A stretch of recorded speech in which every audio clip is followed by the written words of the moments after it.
마가복음입니다.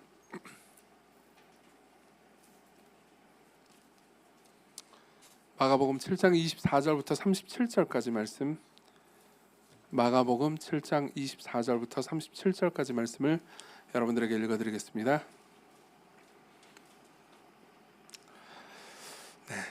하나님의 말씀을 들으십시오.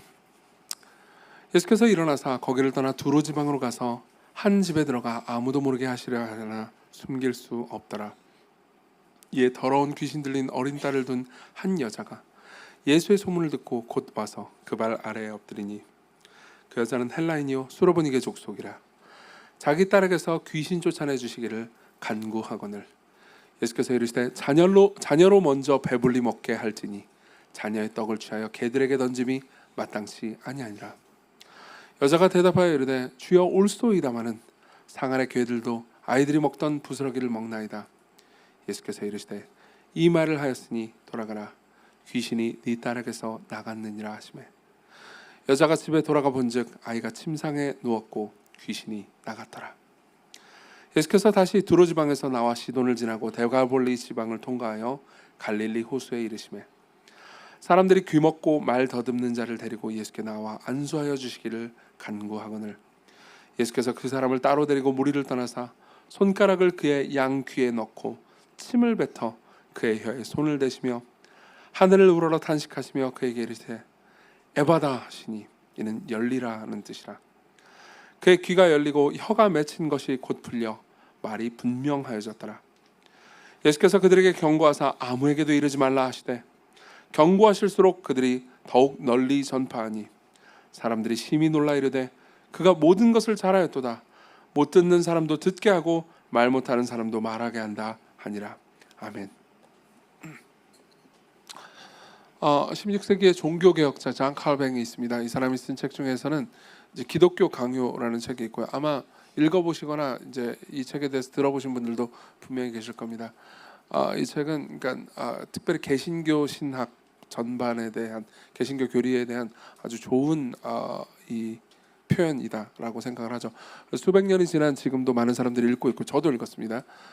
그리고 지금도 굉장히 큰 영향을 미치고 있는 책입니다.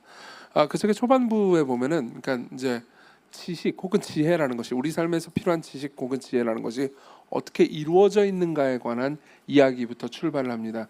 초반부의 일부를 읽어드리겠습니다. 우리가 가진 거의 모든 지혜, 즉 참되고 건전한 지혜는 하나님에 대한 지식과 우리 자신에 대한 지식이라는 두 부분으로 구성된다라고 이야기를 합니다. 무슨 의미일까요?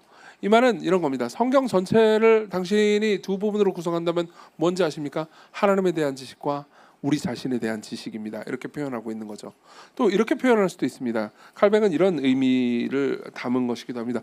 여러분들의 삶에서 다양한 지식을 추구할 겁니다. 삶을 잘 살려면요, 이런 지식도 필요하고 저런 지식도 필요하고, 그리고 이런 저런 지식들을 가짐으로써 내가 삶을 잘 살게 되거나 혹은 행복하게 될 거라고 생각하시겠죠. 그렇죠? 뭐가 필요합니까? 많은 사람들이 이렇게 생각합니다. 돈에 대한 지식이 있으면 돼. 돈에 대한 지식 혹은 돈을 많이 벌 수 있는 지식을 가지면 나는 행복해질 거야 라고 생각하기도 하죠. 그러면요, 칼뱅은 여러분들에게 이렇게 얘기할 겁니다. 아니요. 당신이 돈에 대한 지식을 가지고 있다 하더라도 인간에 대한 지식을 가지고 있지 않다면 당신은 돈도 얻을 수 없을 겁니다. 그렇죠? 그리고 인간에 대한 지식을, 맞죠? 그 말은 인간에 대한 지식을 가져가지고 돈을 얻는다 한들 당신이 하나님에 대한 지식을 가지고 있지 않다면 당신은 인생을 궁극적으로 행복하게 살아갈 수는 없을 겁니다 라고 이야기를 하는 거죠. 우리 모두에게 필요한 지식은 하나님에 대한 지식과 인간에 대한 지식이고 그것이 전부입니다. 당신이 그것을 알고 있다면 당신은 인생을 제대로 살아갈 수 있을 겁니다 라고 얘기하는 겁니다. 여기 앉아 계신 분들 중에서는 아직 기독교 신앙이 없는 분들도 계실 겁니다. 그런 분들은 삶에서 내가 필요한 무슨 지혜 같은 것들이 혹시 있나 라고 관심이 있어서 이 자리에 계신 분들도 계실 겁니다. 그런데 성경은요, 물론 여러분들이 오늘 뭔가를 배우실 수도 있을 겁니다. 하지만 사람에 대한 지식뿐만 아니라 하나님에 대한 지식이 없다면요, 당신은 인생을 내가 지금 제대로 살아가고 있군 이라는 느낌을 결코 받지 못할 거라고 말하는 겁니다. 여러분들의 인생은요, 한숨으로 가득할 수 있습니다. 우리가 읽은 이 본문도 사실 마찬가지입니다. 이 본문에서 말해주는 바는 그러니까 인간이라는 것이 무엇인 어떤 존재인지 그리고 하나님이 어떤 분이신지를 말해주고 있습니다. 특별히 우리는 이것을 이야기해서 두 케이스를 보게 되는데요. 하나는 이제 한 어머니에 관한 이야기입니다. 이 어머니는요. 수로보니게 족속의 여인이라고 불리고요. 이 어머니는 자기의 자녀가 고통을 당하고 있습니다. 자기의 자녀가 귀신이 들렸어요. 그래서 자기를 자해하고 막 굉장히 큰 고통스러운 상황에서 괴로워하는 것을 보고 있을 겁니다. 저는 옛날에 이런 이야기를 들어본 적이 있습니다. 그러니까 모든 부모는 자신의 자식이 가장 불행한 만큼만 행복하다라는 말을 들어본 적이 있습니다. 예. 무슨 말일까요? 그러니까 자녀가 심지어 행복해도 그러니까 부모는 완벽하게 행복할 수 없다는 거예요. 자녀가 불행하면 자녀가 불행한 것보다 훨씬 더 불행하다는 거죠. 뭐 예를 들면 저도 이제 자녀가 있지만요. 자녀가 좋은 일을 겪잖아요. 그러면 항상 그 이상이 생각이 납니다. 뭐 한번 잠깐 상상할 수 있죠. 이 부에는 청년들이 많지만은 여러분들도 상상할 수 있을 겁니다. 자녀가 뭐 취직을 했어요. 드디어 합격했습니다. 그럼 기분이 좋겠죠. 부모님의 기분이 좋겠지만은 부모님 그 다음이 생각날 겁니다. 그렇죠? 취직을 해서 기분이 좋지만은 거기 가가지고 또 고생할 게 생각이 나가지고 완전히 행복할 수는 없겠죠. 자녀가 아기를 낳으셨습니다. 오, 신나는 일이죠. 그렇죠? 그렇지만 또 그 다음에 이제 잠도 못 자고 애를 키워야겠군 하면서 또 힘들어질 겁니다. 그렇죠? 예. 그런 것처럼 부모는요, 그러니까 자녀를 보면서 완전히 행복할 수 없죠. 근데 자녀가 귀신 들렸고 정신적으로 고통을 당하고 있고 괴로워하고 있습니다. 그렇죠? 굉장히 불행하겠죠. 그리고 이 불행한 부모가 예수님을 만난 사건이 기록되어 있습니다. 또 하나는요, 어떤 한 장애인의 이야기입니다. 이 장애인은요, 눈만 보입니다. 귀가 멀고요, 귀가 들리지 않고요, 그리고 말을 제대로 할 수 없는 장애인이 있습니다. 예수께서 이 장애인을 만나서 고쳐주시는 장면이 이렇게 있죠. 이 두 케이스를 볼 겁니다. 우리는 이 두 케이스를 통해서요, 첫 번째로는요, 인간을 아는 지식을 볼 겁니다. 정확히 말하면 나를 아는 지식, 내가 어떤 존재인지를 생각해 보도록 할 겁니다. 그리고 그 다음에는요, 그리스도를 아는 지식을 보겠습니다. 이 모든 과정 중에서 인간을 대하는 하나님은, 예수 그리스도는 어떤 분이신지에 대해서 말씀드리겠습니다. 자, 먼저 나를 아는 지식부터 출발해 보죠. 일단 24절부터 보겠습니다. 제가 읽어드리면서 설명하죠. 예수께서 일어나서 거기를 떠나 두로 지방으로 가셔 한 집에 들어가나 아무도 모르게 하시려 하나 숨길 수 없더라. 이때쯤 예수님의 인기는 절정에 치달았고요. 그리고 예수께서 병자를 고치시고 말씀을 전하시고 기적을 행하신 것이 너무나 유명했기 때문에 많은 사람들이 예수님을 쫓아다녔습니다. 그리고 예수님은 웬만하면 팔레스타인 지역을 벗어난 적이 없으시거든요. 그 항상 이스라엘 그 지역, 특별히 북부 지역, 갈릴리 지역에 계셨습니다. 근데 이제 너무 사람들이 많고 쉴 수가 없으니까는 이제 외국으로 가신 거죠. 두로라는 지역으로 가셨습니다. 연예인들도 보통 그렇게 쉬죠. 한국에 있으면은 모두가 자기를 알아보니까 쉴 수가 없잖아요. 그러니까 이제 외국으로 가는 거죠. 근데 어쨌든 간에 예수께서 외국으로 가셨는데 그럼에도 불구하고 그 소문이 거기까지 퍼졌던 것 같습니다. 그러니까 쉴 수가 없는 상황이 된 거죠. 그런 상황에서 25절, 이에 더러운 귀신 들린 어린 딸을 둔 한 여자가 예수의 소문을 듣고 곧 와서 그 발 아래 엎드립니다. 그러고 나서 그 여자를 소개하죠. 그 여자는 헬라인이요 수로보니게 족속이라 자기 딸에서 귀신 쫓아내 주시기를 간구하거늘, 이렇게 간구를 합니다. 그리고 나서 예수님께서는 그 여자에게 어떤 말씀을 하시는데요. 그 말씀이 대단히 독특하고 이상합니다. 우리 27절을 같이 한번 읽어볼까요? 시작. 예수께서 이르시되 자녀로 먼저 배불리 먹게 할지니 자녀의 떡을 취하여 개들에게 던짐이 마땅치 아니하니라. 이게 무슨 말이죠? 얼핏 보면 굉장히 인종차별적인 말처럼 보입니다. 그러니까 간단하게 요약하자면 이런 겁니다. 자녀로 먼저 배불리 먹게 한 다음에 개들에게 지금 당장 줄 수가 없다. 자녀를 먼저 채워야 된다 이렇게 얘기하는 거죠. 그러니까 여기서 문맥상 이 비유는요, 자녀는 유대인들을 가리킵니다. 예수님도 유대인이었죠, 혈통상, 그렇죠? 그리고 자녀들은 유대인들이고요. 나는 유대인들을 위해서 왔다. 근데 이방인 너를 위해서 지금 온 게 아니니까는 내가 너를 도울 수 없다라는 완곡한 거절인 거죠. 다시 말하면 이 여자를 향해서 개라고 표현한 겁니다. 그러면 이제 우리는 놀라게 되죠. 이 예수님은 인종차별주의자인가? 이게 도대체 뭐 하는 짓이지?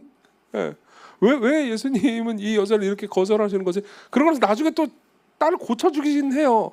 근데 고쳐주지만 이 말의 미스터리가 이해가 되지 않을 겁니다. 자, 설명해 드리겠습니다. 첫째로 일단은 예수님이 인종차별적인 얘기를 하기 위해서 이 얘기를 하는 게 아닙니다. 아니에요.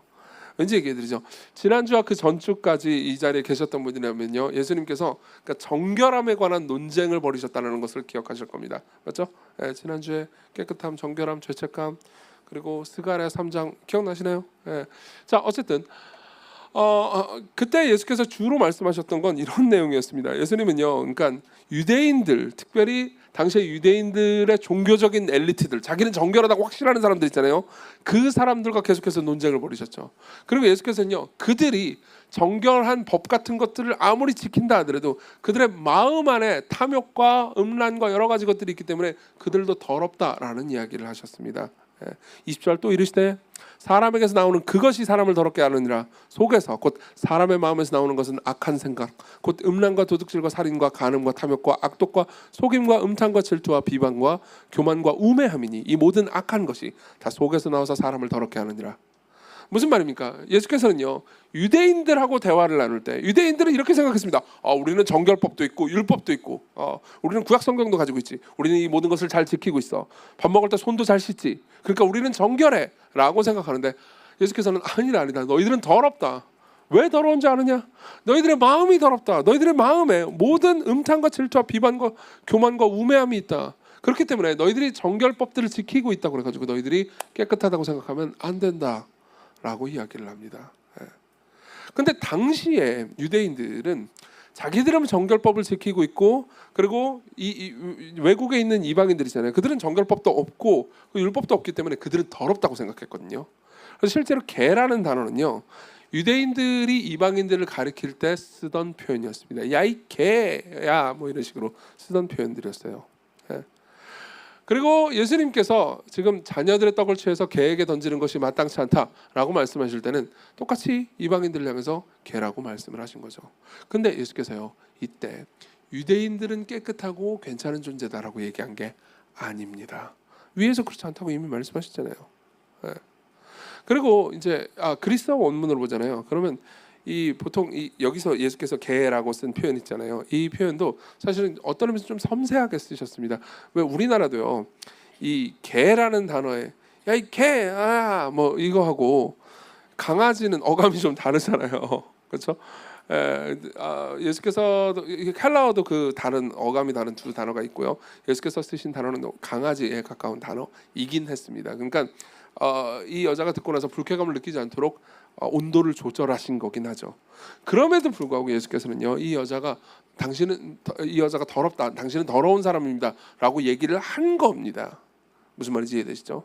자, 그럼 우리는 여전히 이게 뭐 그러니까 인종차별이라고 보기는 어렵지만 그럼에도 불구하고 이 여자를 더럽다고 말한 거잖아요 라는 생각이 드실 겁니다.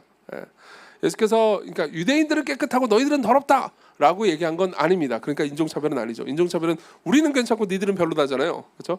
예수님께서는 모두가 별로다라고 얘기한 거니까요. 그러니까 인종차별은 아닙니다. 그럼에도 불구하고 더럽다고 얘기한 것 때문에 여러분들이 여전히 불편할 수 있습니다. 자, 보세요. 이게 무슨 의미인지 설명해 드릴게요. 예수님께서는요, 이렇게 얘기한 겁니다. 자, 우리 마음 가운데 음란과 탐욕과 여러 가지 잘못된 마음이 있으니까 유대인들도 더럽다. 그리고 이방인 너희들도 더럽다. 너희들 모두는 더럽다. 그러니까 너희들은 깨끗함이 필요하다라고 얘기를 하는 거죠.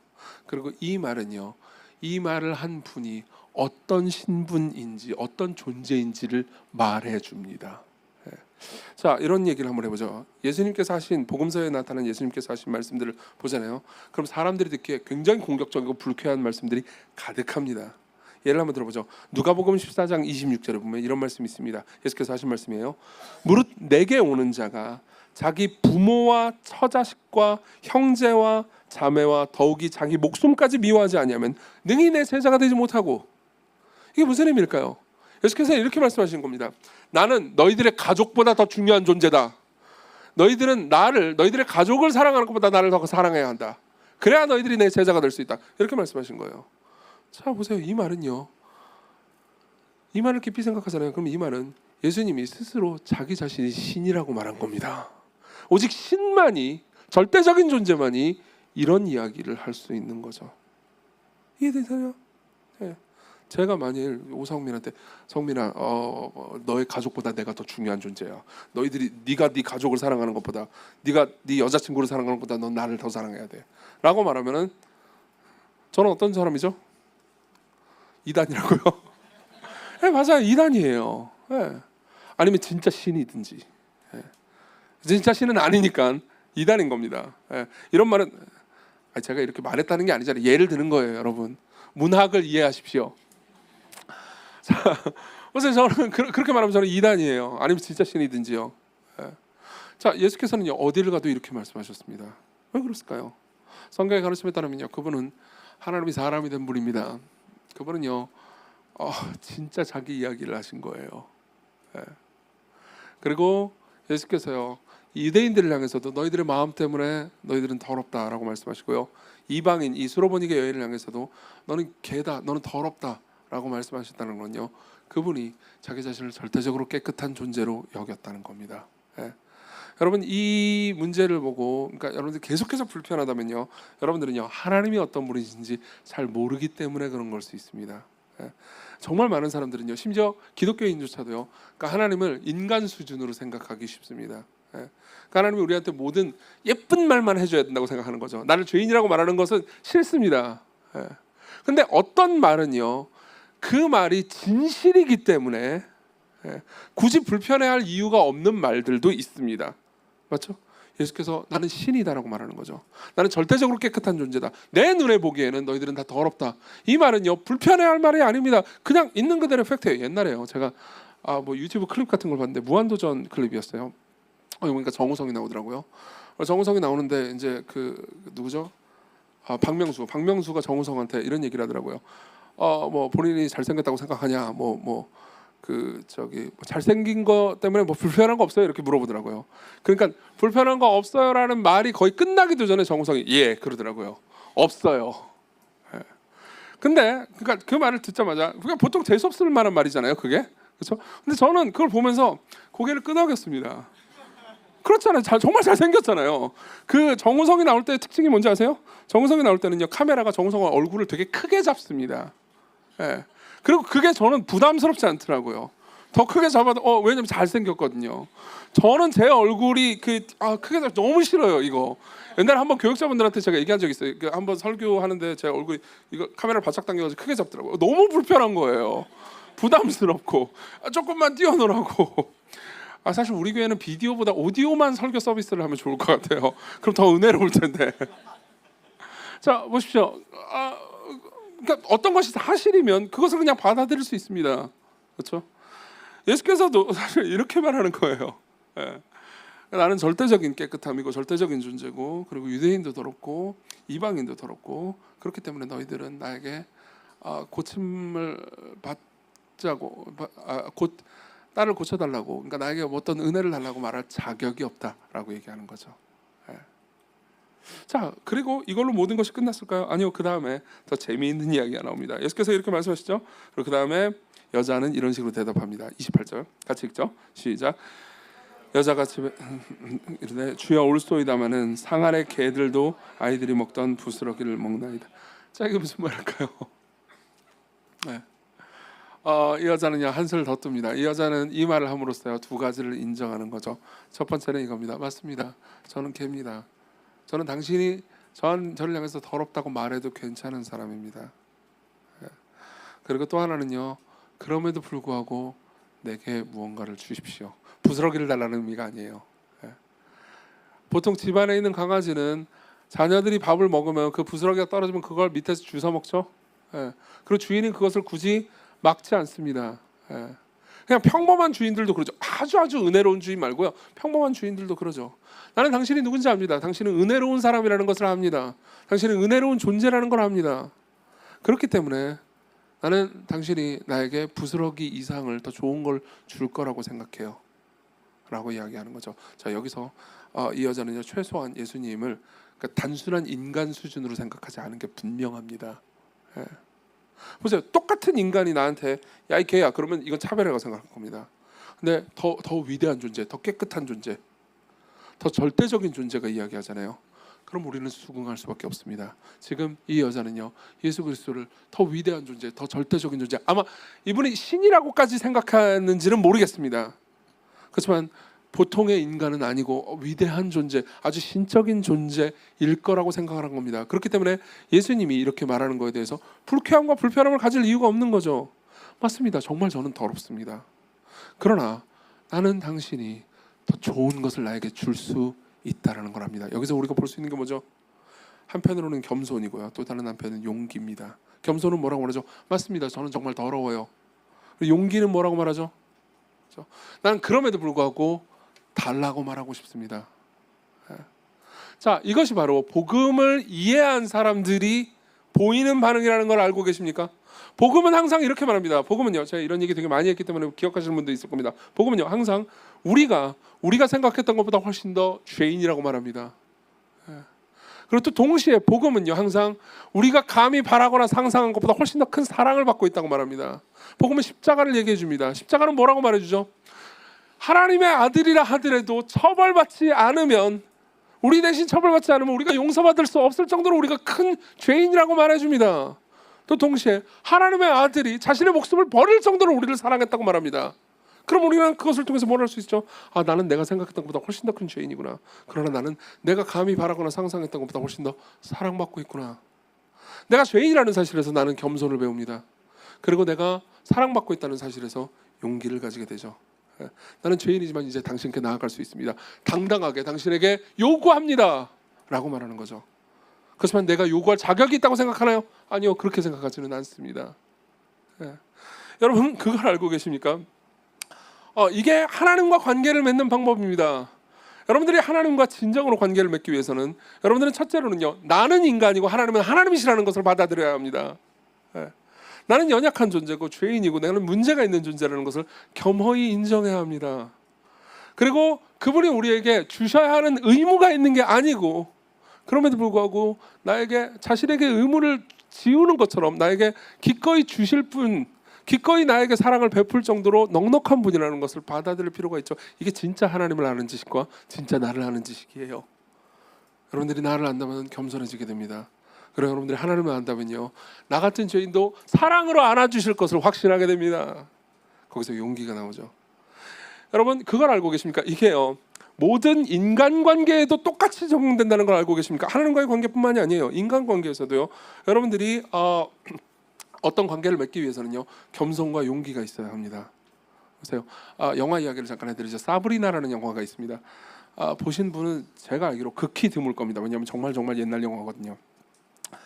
옛날 영화 매니아는 보신 분도 계실 거예요. 거기에는 해리슨 포드가 나옵니다. 벌써 옛날 영화 같죠?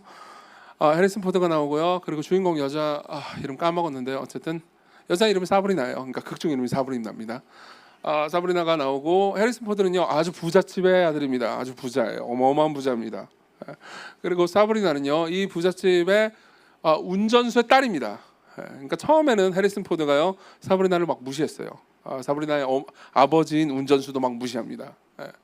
그렇게 살다가 이제 경거망동하게 이렇게 살다가 나중에 서서히 이제 사브리나한테 사랑에 빠지게 돼요. 사브리나가 너무 아름답게 보입니다. 그리고 사브리나를 찾는데 사브리나는 프랑스로 갔어요. 그리고 프랑스로 간 사브리나를 만나고 싶어서 어디로 간지 모르잖아요.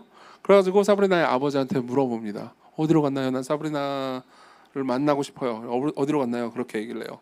근데 평상시에 이 해리슨 포드가 사브리나와 그의 아버지한테 너무 나쁘게 대했단 말이에요. 그리고 사랑하면서도 이렇게 친데레처럼 막 칭칭거리고 그랬어요. 칭칭거린다는 말 아시죠? 무슨 말인지. 그러니까는 그 사브리나의 아버지가 짜증이 납니다. 그래서 해리슨 포드한테 이렇게 얘기해요. 너는 그녀를 가질 자격이 없어. 넌 개 같은 놈이야. 이렇게 얘기를 합니다. 넌 개야. 그죠? 그러니까 해리슨 포드가 뭐라고 대답했는지 아십니까? 맞아요. 난 개 같은 놈이에요. 근데 난 그녀가 필요해요. 잠깐만요. 이 이야기랑 똑같잖아요. 솔로몬에게 여인의 이야기하고 똑같죠? 맞아요. 난 개 같은 놈이에요. 난 그렇지만 난 그녀를 사랑해요. 난 그녀를 빨리 보고 싶어요. 그러니까 아버지가 어떻게 했을까요? 아버지가 알려주죠. 사브리나가 어디인지 알려주고, 그리고 해리슨 포드는 사브리나한테 달려가고 둘이 껴안고, 하여튼 뭐 로맨틱 코미디는 다 해피엔딩으로 끝나죠. 만일 그 상태에서 해리슨 포드가 이랬다면 어떨까? 나는 부자잖아요. 사브리나는 가난뱅이잖아요. 나는 부자고 이렇게 얼굴도 잘생기고 많은 것들을 가지고 있는데 사브리나는 내가 대쉬하면 당연히 받아줘야 되는 거 아니에요? 그럼 그 아버지가 뭐라고 말했을까요? 꺼져 이 개 같은 놈아. 아마 이랬을 겁니다. 사브리나한테 직접 이렇게 얘기했다면 어땠을까요? 거절당했겠죠. 그렇죠. 근데 나는 개 같은 놈입니다. 그렇지만 나는 그녀가 필요해요. 나는 그녀를 너무 사랑해요. 나는 문제가 있지만 나는 그녀가 나를 받아줄 만한 조건이 있는 사람이 아니지만 나는 그녀를 사랑하기 때문에 그녀가 나를 받아주기를 원해요. 여기엔 겸손과 용기가 있습니다. 이게 사귀는 방식이에요. 이게 모든 인간관계의 방식입니다. 청년들이 많으니까 얘기 하나만 더 해드리죠. 최근에 제가 봤던 뭐 다 보진 못했는데 조금만 봤는데 눈물의 여왕 조금 봤어요. 눈물의 여왕 보니까 거기는 김수현하고 김지원이 나오더라고요. 둘 다 잘생기고 예쁘죠. 근데 초반에 그 사귈 때 김수현이 그러잖아요. 김지원한테. 그 장면 보신 분도 있을 거예요. 김수현이 내가 서울대 나왔고 그리고 지방에서 좀 꽤나 돈 좀 있고 그리고 하여튼 난 돈이 많고 너는 평생 일 안 해도 되고 내가 먹고 살아도 되고 하여튼 나는 서울대 나왔다. 그러니까 너랑 사귀자 뭐 이런 식으로 얘기한단 말이에요. 그죠? 그러니까 김지원은 참고로 재벌 딸이에요. 김수현은 그걸 모르고 있는 거죠. 재벌 딸인데 김지원이 어이가 없지만 받아준단 말이에요. 그렇죠? 그 장면 보신 분들이 있을 거예요. 근데 제가 그거 보면서 속으로 이거 청년들이 보면서 은혜 받으면 안 되는데 이런 생각을 했었어요. 특히 남자 청년들이 이거 보면은 이거 이단인데 이런 생각을 했거든요. 그딴 식으로 얘기하잖아요. 안 돼요. 그딴 식으로 얘기하면 여러분 절대 사귈 수 없습니다. 그게 가능했던 건 김수현이었기 때문이에요. 김수현은 잘생겼잖아. 그러니까 봐준 거예요. 그렇게 하면 안 된다고요. 그렇게 하잖아요. 그러면 상대편 여자가 지구에서 제일 싫어 너. 이렇게 얘기할 거예요 아마. 아니요. 그렇게 만나는 모든 관계는 그런 식으로 시작하는 게 아닙니다. 자기를 낮추는 거죠. 그리고 은혜를 구하는 겁니다. 그죠? 이거는 부모와 자식 간도 마찬가지예요. 부모는 종종 이렇게 착각합니다. 넌 내 자식이잖아. 그러니까 당연히 내 말을 들어야지. 여기에는 뭐가 있죠? 교만이 있습니다. 그렇죠? 그렇게 자식에게 상처를 주고 나서 자식이 나를 싫어한다는 걸 알게 돼요. 엄마 아빠가 지구에서 제일 싫어. 그렇죠? 그러면은 그 다음에 용기를 내지 못합니다. 사실 그럼에도 불구하고 자녀들은 아버지 어머니가 그 사랑으로 자기에게 다가와 주기를 바라는 마음이 조금이라도 남아 있거든요. 제일 싫어 그래도요. 근데 내가 다가가면 내 자녀가 나를 싫어할 거야 라는 생각에 또 용기를 내지 못해요. 늘 반복이죠. 자녀들도 똑같습니다. 여러분들도 자녀들이 엄마 아빠께 부모님께 상처를 준 적이 있죠. 상처를 주면서 엄마 아빠가 나한테 해준 게 뭐야? 뭘 해줘야 되는데 도대체? 그리고 상처를 주고 나서요. 나는 부모님께 이렇게 상처를 줬으니까 부모님 날 싫어할 거라고 생각하면서 용기를 내지 못하죠. 두 바보들이 서로 화해하지 못합니다. 어떻게 화해할 수 있죠? 나는 잘못했어요. 그렇지만 당신이 나를 받아주기를 원해요. 이거잖아요. 여러분 교회 내에서요 관계를 맺는 것도 똑같다는 걸 알고 계십니까? 속으로 모임 잘하는 방법을 알려드릴까요? 겸손과 용기입니다. 겸손과 용기예요. 여러분들이 속으로 모임을 가는데요. 속으로 모임 못하는 방법을 알려드리죠. 야, 이 자식들 말이야. 이 시건교 애들 교리 잘 모르네. 내가 가가지고 좀 가르쳐줘야겠다. 가서 내가 말 지분율을 높여야지. 그러면요 여러분들은 속으로 모임 잘할 수가 없어요. 사람들의 표정이 썩은 걸 보면 얘네들은 겸손하지가 않군. 그러면 여러분들은 가기 싫고 속으로 모임 사람들도 여러분들 별로 좋아하지 않겠죠. 그렇죠? 아니면 이 사람들은 나를 안 좋아할 것 같아. 나는 직업도 별로고 나는 못생기고 나는 이것도 못하고 저것도 못하고 이 사람들이 나를 안 좋아할 것 같고 나는 과거에 속으로 모임 같은 거 하면서 상처를 받은 적이 있으니까 나는 안 할 거야. 그럼 여러분들은요 또 친해질 수가 없습니다. 관계를 맺을 수 없게 되겠죠. 뭐가 필요하죠? 여러분들은 들을 줄 알아야 합니다. 그렇죠? 겸손이 필요해요. 그리고 다가갈 줄 알아야 합니다. 용기가 필요하죠. 모든 관계가 똑같아요. 똑같습니다.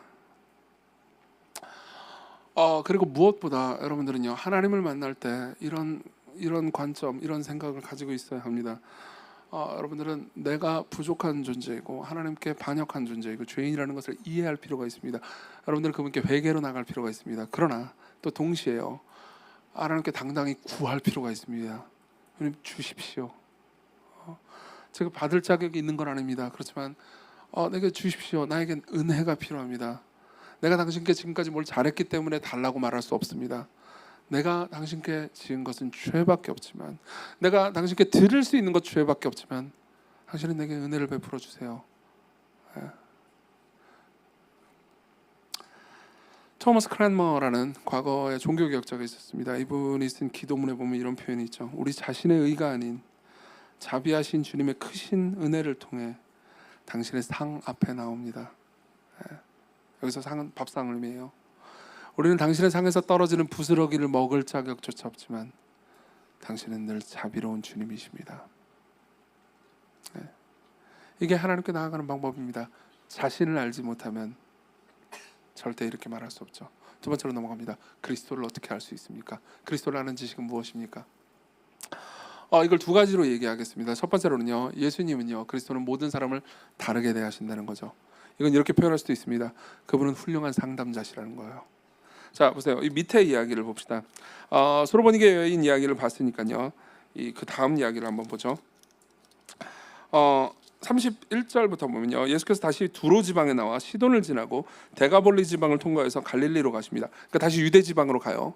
유대 지방으로 가는데 사람들이 귀먹고 말더듬는 자를 데리고 예수께 나와 안수하여 주시기를 구합니다. 여기는 장애인이 나오죠.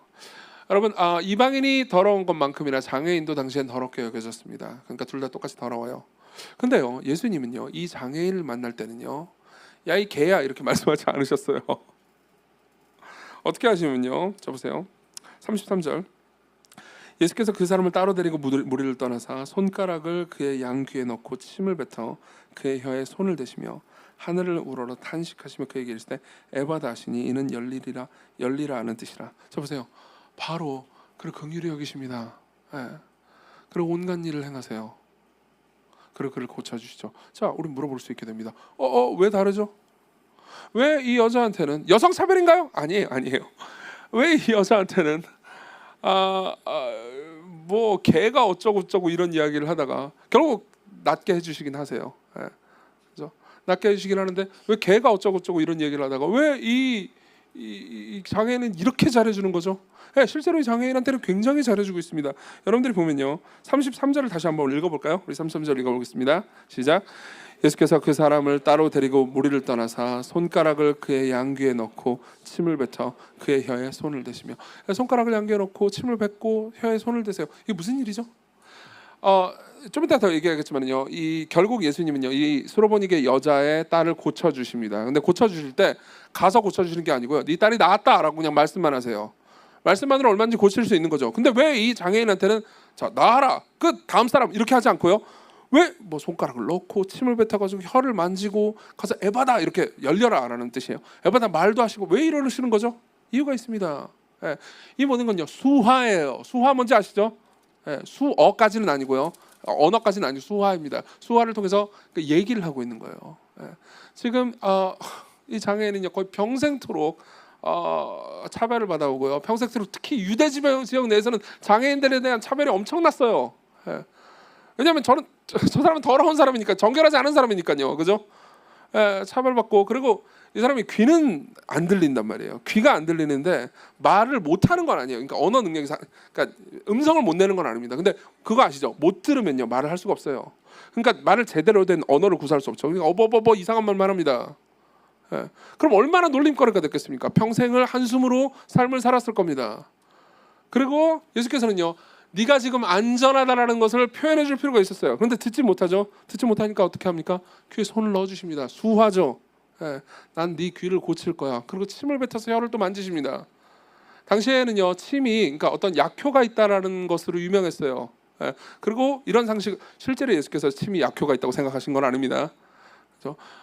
침이 약효가 있다고 보통 생각하고 있으니까 지금 나는 너를 고쳐줄 거야 라고 말하는 거죠. 침을 뱉어가지고 혀를 만지시면서 걱정하지 마, 너는 안전하단다, 나는 지금 너를 도우려고 하고 있어. 그걸 말로 표현해봤자 소용이 없잖아요. 못 들으니까. 그걸 수화로 표현하는 거죠. 그러면서 말하는 거죠. 에바다. 왜 바로 앞에서 말했을까요? 에바다, 열려라.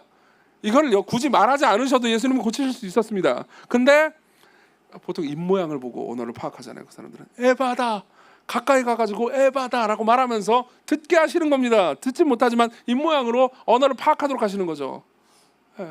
이렇게 사랑으로 대하십니다. 근데 왜 이 여자는요, 소로보니게 여인한테는 개가 어쩌고 저쩌고 이런 얘기를 했을까요? 이유가 있습니다. 각자 상황이 달랐기 때문입니다.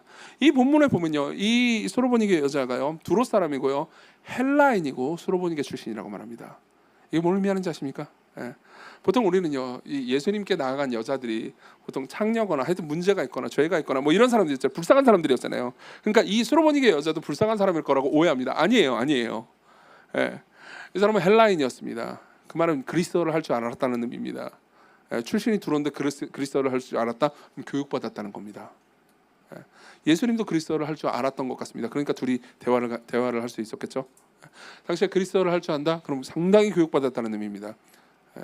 요즘 우리도 이렇게 막 영어를 유창하게 하는 사람은 저 사람 교육을 많이 받았고 이렇게 생각하잖아요. 그 이상이었죠. 예. 그리고 수로보니게라는 거는 수리아 지역의 페니키아 종족이라는 겁니다. 그것은 당시에 그러니까 꽤나 자랑할 만한 종족적 배경이었습니다. 예. 그러니까 보통 유대인들이 항상 이방인들을 차별하잖아요. 그러니까 이방인들이 유대인들에 비해서 열등감을 느꼈을 거라고 생각하면 오산입니다. 오히려 반대였어요. 그러니까 이방인들은 특히 이런 수로보니게 족속 사람 있잖아요. 그런 사람은 유대인들을 보면서 되게 이상하게 생각했을 겁니다. 우리도 예를 들면 뭐 제가 돈도 별로 없고 얼굴도 그냥 못생기고 뭐 잘할 거 아무것도 없는 데인데 막 계속 다른 사람 막 무시하고 내가 최고야, 너희들 다 부정하고 더러워 이렇게 하면 뭐 이상한 애라고 생각할 거 아니에요. 그렇죠? 그런 것처럼 당시에 이방인들은 유대인들을 보면서 뭐 저런 이상한 찐따 같은 놈들이 이런 식으로 생각했던 것 같아요. 예. 그리고 당연히 이 수로보니게 여성은 헬라어를 쓸 줄 아는 수로보니게 여성은요 자신의 배경이나 자신의 능력을 자랑할 수 있었습니다. 그리고 예수께서는요 이 여자에게 뭐가 필요한지 아셨죠? 겸손이요. 예. 그렇지만 이 장애인은요 당장 겸손이 필요한 게 아니었습니다. 은혜가 필요했죠. 예수께서는 상황을 다 다르게 하십니다. 그리고 수로보니게 여자가 뭐라고 대답하죠? 예. 수로보니게 여자가요 걔 어쩌고저쩌고 하니까 뭐라고 대답하죠? 29절 봅시다. 29절 같이 28절 보겠습니다. 여자가 대답하여 주여 올소이다마는 상 아래 개들도 아이들이 먹던 부스러기를 먹나이다. 겸손하게 대답하죠. 그러니까 예수께서 뭐라고 대답하시죠? 29절 같이 읽어봅시다. 시작. 예수께서 이르시되 이 말을 하였으니 돌아가라 귀신이 내 딸에게서 나가느니라. 자 보세요. 로버트 귤리히라는 학자가 있습니다. 이 학자는 마가복음 주석을 보면서 이 29절을 주석하면서 이렇게 얘기합니다. 여기서 예수께서 이 말을 하였으니라는 표현을 쓰잖아요. 근데 이 말이요. 그러니까 네가 이런 말을 했다라고 번역하면 안 된다고 말합니다. 이 사람은 헬라어 전문가예요. 귤리히는 이렇게 얘기합니다. 이 말을 하였으니라는 말을 지금 현대 영어로 가장 잘 번역하는 말은 이거죠. You got it. 그죠? 너는 내가 하는 말을 이해했구나. 그죠? 보세요. 그 이전에 마가복음까지는 자기 제자들을 포함해서 정말 많은 사람들이 예수님이 무언가를 비유로 말할 때 이해를 못했습니다. 이 여자는 처음으로 이해한 거예요. 지금 당신은 내게 겸손을 요구하는군요. 예, 저는 겸손할 수 있습니다. 저는 당신이 위대한 존재라는 것을 압니다. 저는 저를 낮출 수 있어요. 저는 얼마든지 개라고 스스로를 말할 수 있습니다. 그리고 나는 은혜가 필요합니다. 예수께서 어떻게 대답하시죠? You got it. 너는 이해했구나. 자 보세요. 왜 예수께서 이 여자에게 개가 어쩌고 저쩌고 이런 얘기를 했는지 아시나요? 이해되시나요? 예수님은요 단순히 이 여자의 딸을 고쳐주는 것 이상으로 이 여자가 겸손해지고 자기 자신이 예수님이 누군지 알기를 바라셨어요. 예. 그래서 이렇게 대답하신 겁니다. 근데 또 다른 한편으로요 예수님은요 이 장애인 같은 경우에는 당장 즉각적인 사랑과 돌봄과 은혜가 필요하다는 것을 알고 계셨습니다. 자 이게 예수 그리스도께서요 사람들을 대하는 방식입니다. 예. 그분은요 모든 사람 개개인을 다 아십니다. 전능하신 신으로서 그분은 모든 사람 개개인을 어떤 식으로 대해야 하고 무엇이 필요한지 각자가 다 다른 것을 아십니다. 나사로가 죽었습니다. 그리고 나사로의 여동생 2명이 있었죠. 마르다와 마리아요. 마르다에게 갔을 때는 나는 부활이요 생명이니 나를 믿는 자는 죽어도 살 것이다. 이것을 네가 믿느냐라고 말씀하십니다. 무슨 말이냐면요 설명을 하시죠. 예. 마르다를 만났을 때는요 설명을 하십니다. 근데 마리아를 만났을 때는 마리아가 막 훌쩍훌쩍 울고 있으니까 같이 울어주십니다. 왜 그러죠? 둘 다 필요한 게 다르다는 걸 알고 있기 때문이에요. 그분은 최고의 상담자입니다. 예. 여기에서도 상담을 하시는 분들이 있을 겁니다. 저도 상담을 합니다. 저도 뭐 상담 자격증은 없고요. 그냥 상담을 많이 하고 있습니다. 목회 상담을 하고 있죠. 상담을 할 때요 항상 자기 스타일대로 상담을 하는 경향이 있습니다. 이건 저는 상담자한테 이야기를 들은 적이 있습니다. 상담을 하시는 분들이요 그러니까 원래 좀 마음이 따뜻하고 감정적인 전이가 잘 되는 분들 있잖아요. 그런 분들은 관계 중심적으로 상담을 합니다. 근데 아주 이성적인 사람들 있죠. 그런 사람들은 이제 인지 치료 같은 것들을 중심으로 하죠. 예, 저도 좀 그렇습니다. 저도 그러니까 누가 와가지고 막 보통 저를 만난 사람들은 다 힘든 사람들이잖아요, 그죠? 힘든 사람들이 저 앞에서 울고 있으면은 저도 울고 싶어요. 나도 그러고 싶어, 진짜예요. 예. 근데 그때 이해가 안 되면 눈물이 안 나요. 예. 막 울고 있으면 도대체 왜 우는 거지? 나한테 설명을 해줘, 내가 납득하게. 근데 설명을 해달라고 할 수는 없잖아요. 그러니까 이제 울 수는 없고 눈물이 안 나니까. 그렇다고 막 이러고 뭐냐 뚱안에 있을 수 없으니까 되게 안쓰러운 표정을 짓는 거죠. 그러면서 무슨 일인지 묻는 겁니다. 예. 그러면서 이런 일이 있었구나. 그래서 논리적으로 겪었던 일들을 해석해주고 그 다음에 네가 뭘 믿어야 되는지 하여튼 뭐 아주 이성적인 방식밖에 할 수가 없어요. 이 방식이 모두에게 통하는 건 아닙니다. 예. 그리고 그냥 울어주고 아무 말도 해주지 못하는 사람한테도 뭐 약점이 있겠죠. 보세요, 예수님 모든 것을 알고 계십니다. 그 말은요, 여러분들이 삶에 어려움이 있어서 상담사를 만나거나 상담을 받는 건 잘못된 게 아닙니다. 도움이 될 겁니다. 그러나 여러분들이 상담사를 만나고 있지만 기도를 하고 있지 않다면 여러분들은 최고의 상담사를 피하고 있는 겁니다. 네. 최고의 상담사를 만나십시오. 그분은요, 예수 그리스도는 여러분들에게 뭐가 필요한지 다 알고 계십니다. 여러분들 각자에게 필요한 것들을 여러분들을 만나심으로써 공급해 주실 수 있는 분입니다. 그분이 여러분들의 창조주시기 때문입니다. 네. 자, 또 하나입니다. 그분이 우리를 깊이 동정하신다는 이야기를 해드리겠습니다. 예수 그리스도는 우리를 깊이 동정하십니다. 자, 우리 34절을 봅시다. 다시 장애인 이야기로 내려가죠. 34절을 보면요, 33절에는 이제 수화를 하시죠. 그러다가 34절에 보면요, 우리 같이 읽어볼까요? 34절 시작. 하늘을 우러러 탄식하시며 그에게 이르되 에바다 하시니 이는 열리라는 뜻이라. 자, 여기 보면요, 예수께서 하늘을 우러러면서 탄식을 하십니다. 예. 그리스도로 보면요, 한숨을 쉬는 거죠. 한숨을 쉬고 탄식을 하십니다. 이게 무슨 의미일까요? 왜 그분이 탄식하신 걸까요? 왜 그분이 한숨을 쉬신 걸까요? 두 가지 얘기를 해드릴 수 있을 것 같습니다. 첫 번째 이야기는요, 그분이 계속해서 이 장애인의, 사실 장애인뿐만 아니라 그 전에 수로보니게 여인도 마찬가지일 겁니다. 마음에 공감을 하시면서 계속해서 감정적으로 동일시되고 있다는 겁니다. 예. 감정적으로요, 계속 그 사람의 슬픔, 그 사람의 괴로움을요 따라가고 있습니다. 예. 여기서요, 저를 비롯한 설교자 혹은 상담사들의 더러운 비밀 하나를 알려드리겠습니다. 자, 보세요. 저는 상담을 할 일이 많습니다. 설교만 하는 게 아니고 상담을 할 일이 많고요. 신학교 교인들이 많아지면서, 그러니까 일반적인 상담보다는 좀 어려운 분들을 더 많이 만나게 되었습니다. 일상적인 상담이나 만나면 이제 다른 여러 교육자분들이 하시고 진짜 어려운 분들을 많이 만나게 됐어요. 그리고 그게 적어도 보통 두세 건 정도가 됩니다. 하루에요. 그럼 하루에 최소 한두에서 두세 건 정도 어려운 사람들의 이야기를 듣잖아요. 그러면 자기도 모르게, 그러니까 사무적이 될 때가 있습니다. 저는 그렇게 되고 싶지 않은데 그렇게 될 때가 있어요. 계속해서 힘든 이야기를 듣고 막 계속 힘든 이야기를 듣고 같이 힘들어하고 막 괴로워하고 그러다가 제가 바로 다음에 매일 묵상 녹화해야 되잖아요. 상담하고 헤어지고 나서 매일 묵상 녹화할 때 안녕하세요 여러분, 매일 묵상입니다. 이게 바로 이게 약간 제가 사이코패스 같고 이상해요. 예.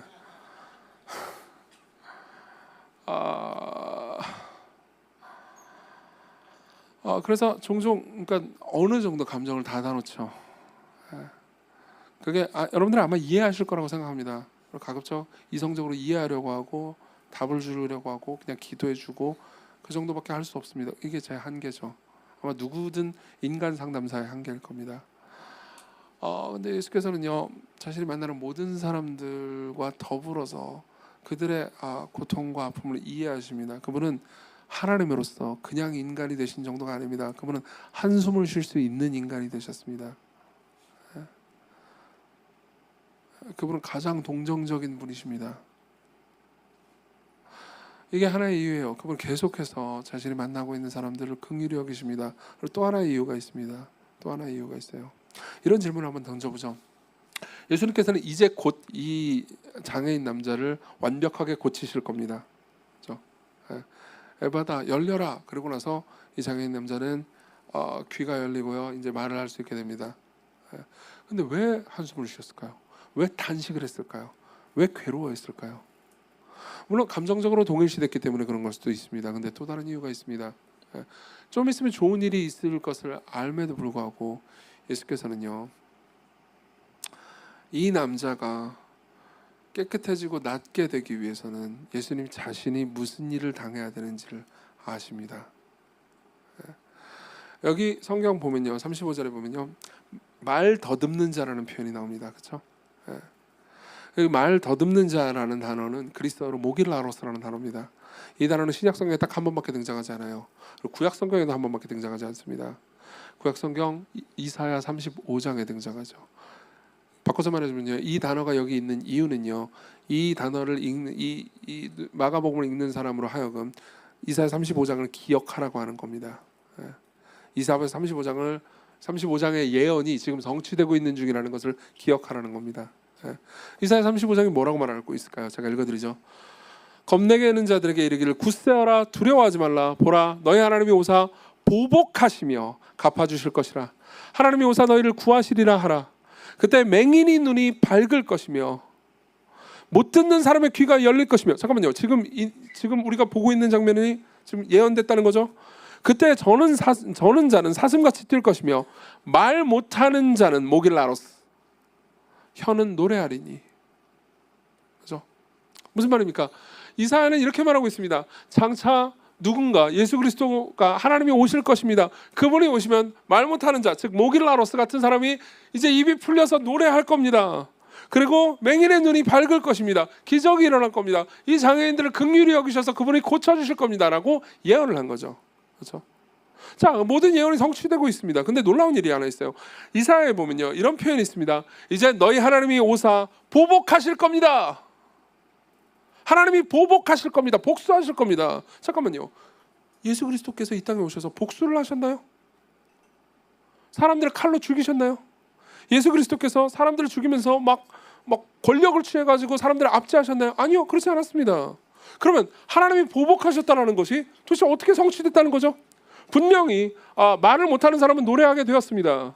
못 듣는 사람은 듣게 되었습니다. 그렇죠? 예언은 성취됐는데 보복했다는 것은 예수님이 무슨 보복을 한 것처럼 보이지 않잖아요. 그렇죠? 이건 어떻게 성취됐을까요? 답은 간단합니다.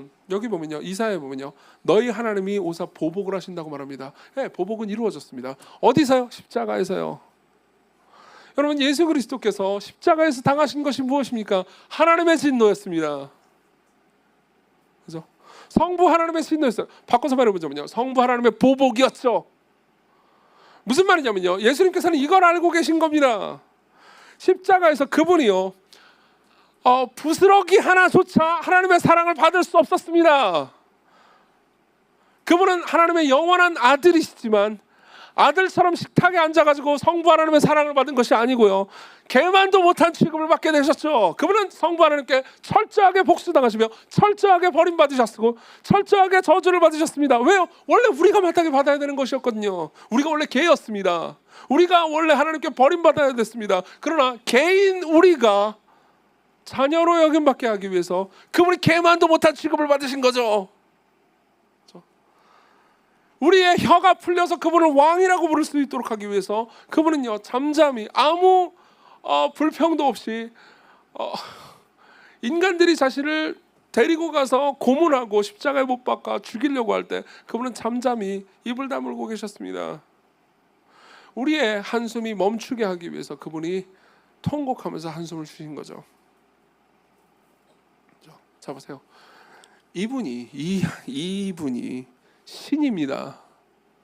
이분이 하나님이에요. 자, 제가 처음에 이런 말씀드렸죠. 우리는 우리를 아는 지식과 하나님을 아는 지식이 필요하다고요. 하나님이 이런 분입니다. 하나님이 이토록 동정심이 많은 분입니다. 그럼 우리는 어떻게 할 수 있죠? 간단한 적용을 해보겠습니다. 첫 번째입니다.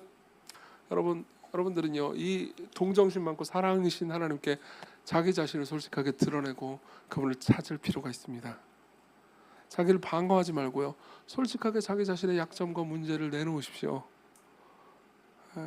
이렇게 말하십시오. 나는 하나님께 다가갈 수 있는 존재가 아닙니다. 하지만 나는 하나님의 사랑이 필요합니다. 나는 지금 한숨을 쉬는 일 가운데 처해 있습니다. 내 한숨을 걷어가시고 나의 문제를 해결해 주십시오. 나를 변화시켜 주세요.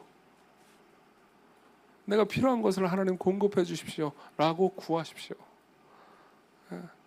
바꿔서 말해보면요, 여러분들 굳이 센 척을 할 필요가 없습니다. 제가 아는 목사님 한 분이 얘기를 해드리죠. 임형규 목사님이라는 분입니다. 지금 이제 서울숲이라는 곳에 라이트하우스 서울숲이라는 교회를 개척해가지고 지금 잘 섬기고 계신 분입니다. 저하고 나이도 같아가지고 저하고 이제 개인적으로 좀 친하게 지내는 분이에요. 사실 이분을 보면 그러니까 이 표현이 그렇지만 제 스타일은 아니에요. 왜냐하면 그분은 일단 옷을 너무 잘 입어요. 진짜 짜증나요. 그래서 저는 열등감이 심하잖아요. 그리고 말도 되게 잘합니다. 좀 약간 제 생각에 저랑 나이도 같은데 되게 좀 약간 멋있게 하고 다녀요. 그게 싫어요. 그리고 약간 뭐 설교 제목도 멋있게 짓는데 뭐 그러니까 지금 저랑 똑같은 본문으로 설교를 했거든요. 근데 설교 제목이 뭐냐면 센 척 안 해도 돼. 일단 반말이잖아요. 뭔가 힙하지 않아요?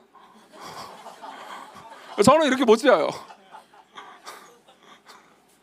어쨌든 저랑 스타일이 되게 많이 다릅니다. 그리고 좀 약간 되게 자신 있는 감 있는 스타일이에요. 막 되게 저는 말할 때 막 되게 조심해서 말하잖아요. 이게 사실은 뭐가 어떻고 그러니까 그런데 그러면 막 되게 자신 있게 하여튼 그런 거 있어요. 그냥 좀 저라고 열등감을 느끼게 만드는 뭐 그런 것들이 있습니다. 그래서 이제 뭐 설교 잘하는구나. 그래서 설교 듣고 있었어요. 듣고 있는데 이제 자기 얘기를 하는 거예요. 자기가 이제 이분이 청소년 사역자 출신이거든요. 근데 청소년 데리고 이제 엄청 열심히 사역을 했답니다. 그래서 막 맨날 청소년들 따라다니면서 신방하고 그들이 이해할 수 있는 언어로 설교하기 위해서 노력도 엄청 열심히 하고 공부도 많이 하고 그러면서 막 신방도 열심히 하고 막 하여튼 그러다가 열매를 많이 맺었어요. 열매를 많이 맺었는데 이제 이 목사님이 아는 목사님, 그러니까 좀 나이가 더 많은 목사님이 너 가서 내적 치유 뭐 이런 거 세미나를 가라 그랬대요. 이 이명규 목사님한테. 근데 저도 그렇고 이명규 목사님도 내적 치유 그런 거 별로 안 좋아해요. 무슨 뭐 내적 치유받을 게 뭐 있어? 십자가에서 그냥 죽어야지 우리가 막 약간 이런 스타일이란 말이에요. 이런 거 왜 가나 했대요. 근데 이제 이분이랑 또 뭐 저는 지금도 그렇게 좋아하진 않아요. 그 막 신학적으로도 좀 잘 모르겠고 하여튼 그래요. 근데 이분이랑 이제 동료 사역자들 몇 명이 같이 그 내적 치유 세미나 갔대요. 가가지고 앉아 있으니까 이제 아니나 다를까 막 지루한 얘기를 하더래요. 뭐 여러분들이 치유 받아야 되고 마음이 어떻고 막 치유 뭐 이런 얘기를 뭐야 저런 얘기 왜 해? 그러면서 이제 앉아 있었대요. 약간 제가 보기엔 교만한 것 같아요.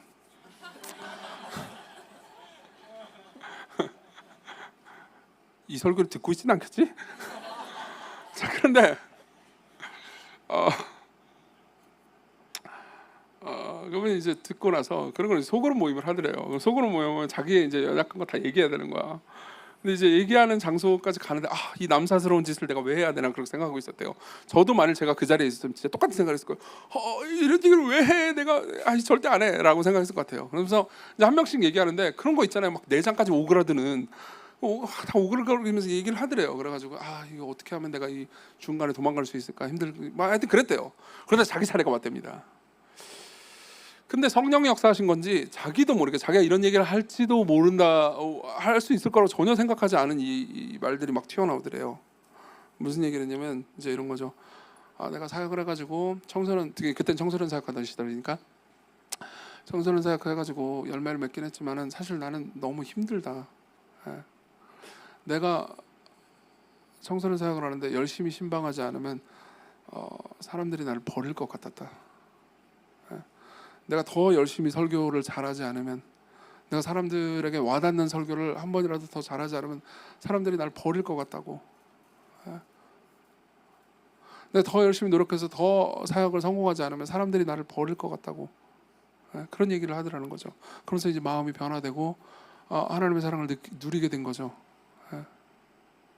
저는 이제 그분이 그 얘기를 하는 거 설교로 듣고 있었습니다. 들으면서 속으로 생각했죠. 이게 남사스러운 얘기를 이렇게 사람들 앞에 이렇게 했단 말이야. 남사스러워 그러면서 막 울고 있었습니다. 왜요? 왜 그랬을까요? 왜 그랬을까요? 뻔하죠. 저도 똑같은 생각을 했거든요. 왜 제가 토요일날 밤에 잠을 잘 못 자는지 아십니까? 물론 여러분들에게 말씀을 잘 먹여서 여러분들을 그런 좋은 의도도 있죠. 근데 또 다른 한편으로는 공포도 있습니다. 오늘 설교를 망하면은 여기 중에서 몇 명이 우리 교회를 떠나지 않을까? 오늘 설교를 망하면 오늘 처음 방문한 새신자가 이 설교 별로군 그러면서 딴 교회로 가지 않을까? 사실 딴 교회로 가면 좋은 거잖아요. 그 나쁜 게 뭐 있어요?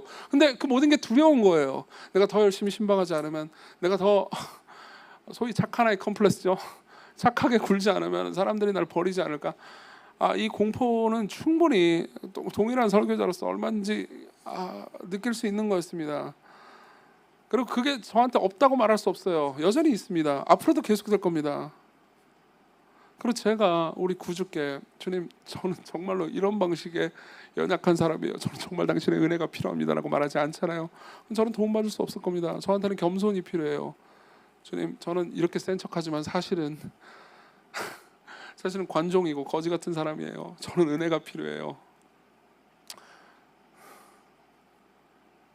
저한테 그것이 필요하듯 여러분들에게 똑같습니다. 여러분들도요, 겸손과 은혜가 필요합니다. 겸손과 용기가 필요합니다. 구주께 나아가십시오. 하나만 더 얘기하고 마치겠습니다. 26절을 보십시오. 26절은 이렇게 말합니다. 그 여자는 헬라인이요 수로보니게 족속이라 자기 딸에서 귀신 쫓아내 주기를 간구하거늘.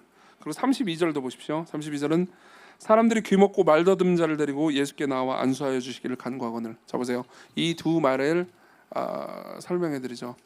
자, 이 두 케이스는요 전부 다 재미있는 케이스입니다. 둘 다요 병자가 예수님께 직접 나와서 병을 고쳐달라고 말한 게 아니에요.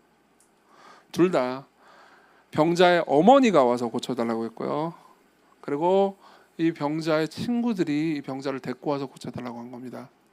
둘 다 병자가 직접 예수님께 나를 고쳐주세요라고 말하지 않았다는 거죠. 자, 이게 여러분들 모두에게 가르침이 될 겁니다. 여러분들 주변에는 예수님의 은혜와 사랑이 꼭 필요한 여러분들의 친구나 여러분들의 가족이 있을 겁니다. 맞죠? 그리고 그들이 직접 예수님께 구하지 않더라도 여러분들이 예수님께 구하는 것을 예수께서는 들으십니다. 여러분들의 가족이나 친구를 위해서 여러분들이 하는 기도는 땅에 떨어지지 않을 겁니다. 그분을 찾으세요. 그분은요 정말로 자비로운 분입니다. 그리스도께로 오십시오. 우리 같이 찬양을 부릅시다.